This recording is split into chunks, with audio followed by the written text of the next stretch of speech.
Okay, so we're gonna have a short video here. You should check out our whole series on the Aconcagua packing list.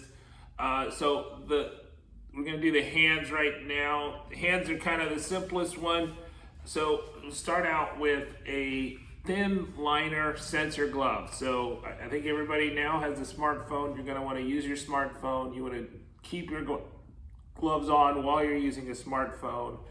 These are really thin, and I can put these inside my mittens, and I can put these inside my guide gloves.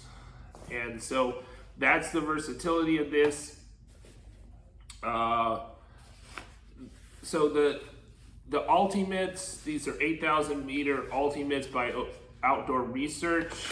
They have inner mitts. I actually mostly only use the inner mitts on summit night in Kilimanjaro. I actually don't think I had these prior to Kilimanjaro, but I found them too warm for summit night at Kilimanjaro. But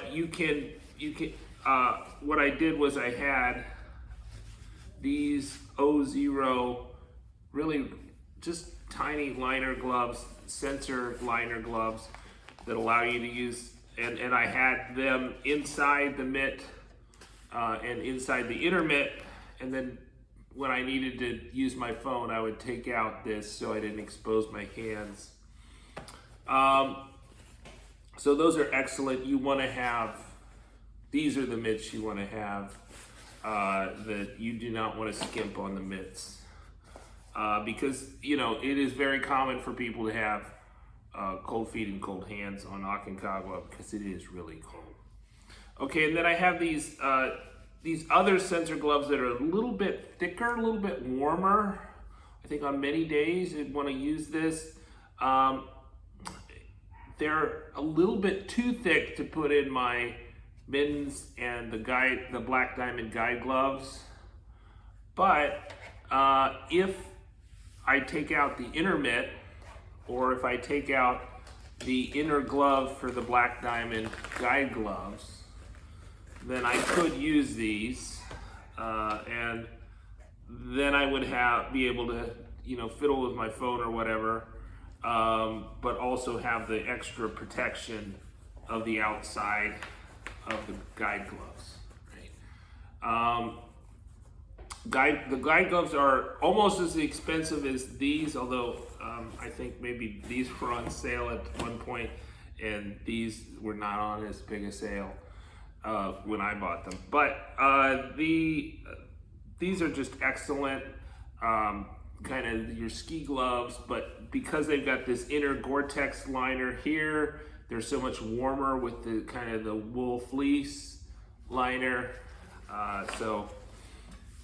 But they're not sensor gloves. So this is the GORE-TEX wool fleece, and then you've got the outer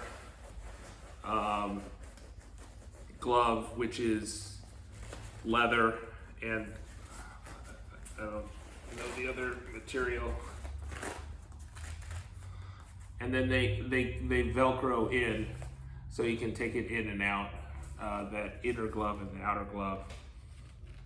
So even though these look like 4 pairs of gloves, if you count the inner gloves, it's actually 6.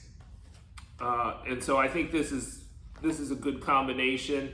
I think the Aconcagua Mountain Guides and Alpine Ascents recommended that you would also have a pair of work gloves. These are kind of like work gloves actually, but they wanted, you know, so you would just like some gloves that you get scratched up. So a 5th pair of gloves, you're basically going to carry, I would say I would carry all 4 of these high up on the mountain, and maybe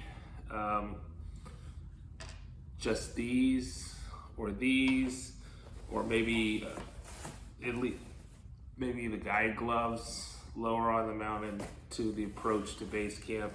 But I think maybe either one of these pairs would be sufficient probably for the approach. But you want to have probably all of them up top, because even though these seem like small gloves, these are what are going to keep you from freezing your hands when you fiddle with your phone. And you're gonna fiddle with your phone, I know you will. So you wanna have these on your hands at all times when it's freezing. So you don't freeze your fingers on some at night. All right, subscribe. And we're gonna have more videos, and we'll have links to these in the description. I'm an Amazon affiliate, helps out the channel. You can click the link with no cost to you.